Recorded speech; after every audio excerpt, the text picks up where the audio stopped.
April 23rd. Do you worship the work? 1 Corinthians 3:9 says, we are God's fellow workers. Beware of any work for God that causes or allows you to avoid concentrating on Him. A great number of Christian workers worship their work. The only concern of Christian workers should be their concentration on God.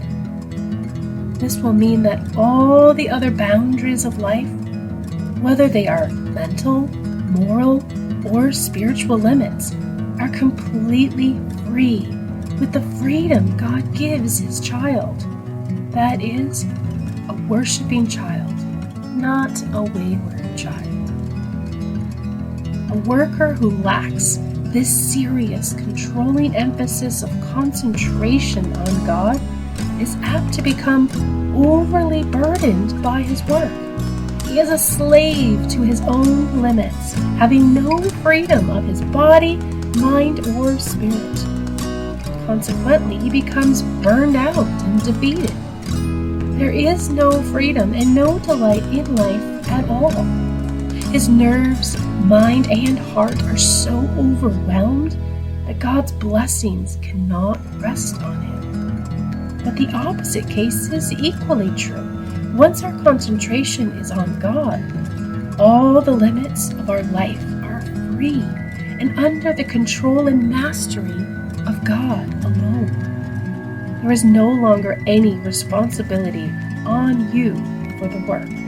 The only responsibility you have is to stay in living constant touch with God and to see that you allow nothing to hinder your cooperation with Him. The freedom that comes after sanctification is the freedom of a child.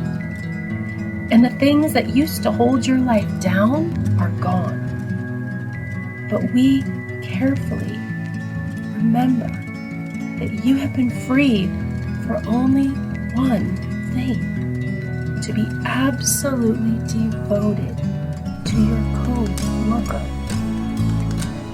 We have no right to decide where we should be placed or to have preconceived ideas as to what God is preparing us to do. God engineers everything, and wherever He places us, our one supreme goal should be to pour out our lives in wholehearted devotion to Him in that particular work. Ecclesiastes 9:10 says, "Whatever your hands find to do, do it with